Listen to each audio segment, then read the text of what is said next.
पांचवा ज्योतिर्लिंग श्री केदारनाथ ज्योतिर्लिंग। हिमालय की गोद में बसे केदारनाथ धाम को 12 ज्योतिर्लिंगों में से एक माना गया है। इस पवित्र स्थान को भगवान शिव का निवास कहा गया है। ऐसा माना गया है कि भगवान शिव त्रिकोण शिवलिंग के रूप में यहाँ विराजमान हैं।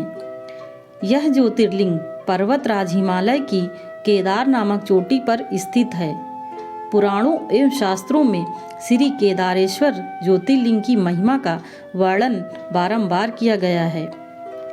इस चोटी के पश्चिम भाग में मंदाकिनी नदी के तट पर स्थित केदारेश्वर महादेव का मंदिर अपने स्वरूप से ही हमें धर्म और अध्यात्म की ओर बढ़ने का संदेश देता है। चोटी के पूर्व में अलकनंदा के सुरमय तट पर बद्रीनाथ का परम प्रसिद्ध मंदिर है। अलकनंदा और मंदाकिनी ये दोनों नदियां नीचे रुद्रप्रयाग में आकर मिल जाती हैं। दोनों नदियों की यह संयुक्त धारा और नीचे देवप्रयाग में आकर भागीरथी गंगा से मिल जाती है। इस प्रकार पावन गंगा जी में स्नान करने वालों को भी श्री केदारेश्वर और बद्रीनाथ के चरणों को धोने वाले जल का स्पर्श सुलभ हो जाता है। इस मंदिर के विषय में कहा जाता है कि ये मंदिर समुद्र तट से 12,000 फीट की ऊंचाई पर स्थित है। ये मंदिर साल में 6 महीने के लिए खुलता है। इस मंदिर का निर्माण 8वीं शताब्दी में हिंदू गुरु आदि शंकराचार्य ने किया था। आदि शंकराचार्य ने मंदिर का पुनः निर्माण किया। कहा जाता है कि पांडवों ने एक शिव मंदिर का निर्माण कराया था। पौराणिक कथा के अनुसार ये कहा जाता है कि पांडव अपने कौरव भाइयों का अंत करने के बाद अपने पापों का प्रायश्चित करने के लिए भगवान शिव से माफी मांगना चाहते थे, लेकिन भगवान शिव उनसे मिलना नहीं चाहते थे और भगवान शिव गुप्तेश्वर में छुप गए, जहां आज केदारनाथ का ज्योतिर्लिंग स्थित है। पांडवों और द्रौपदी ने एक बैल देखा जो अन्य बैलों से बहुत अनोखा था।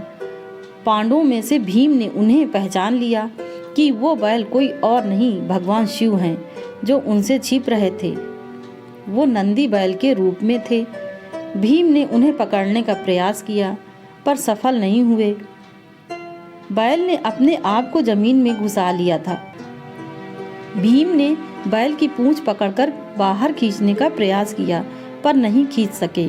इसके बाद भगवान शिव ने खुद को और नीचे घुसा दिया और अलग अलग स्थानों में केवल कुछ जगहों में ही प्रकट हुए, जैसे कि केदारनाथ में उनके पीठ का ऊपरी हिस्सा प्रकट हुआ, तुंगनाथ में भुजाएं, मध्येश्वर में नाभि और पेट, रुद्रनाथ में चेहरा और कल्पेश्वर में बाल सिर प्रकट हुआ। पांडवों ने शिव जी की पूजा करने के लिए इन 5 केदारों में मंदिर बनवाए।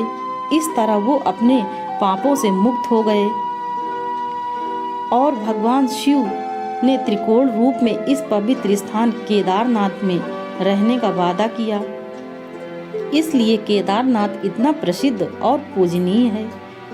ये ज्योतिर्लिंग इतना चमत्कारिक है कि केदारनाथ में आया भयंकर प्रलय भी इसको हानि नहीं पहुंचा सका। 2013 में जब बाढ़ का पानी पहाड़ से नीचे गिर रहा था, तभी एक विशालकाय पत्थर लुढ़ककर मंदिर के पास आकर रुक गया, जिससे पानी का बहाव 2 भागों में बंट गया। मंदिर को कोई नुकसान नहीं हुआ। इसलिए इस चमत्कारिक शिला को भीमशिला के नाम से जाना जाता है।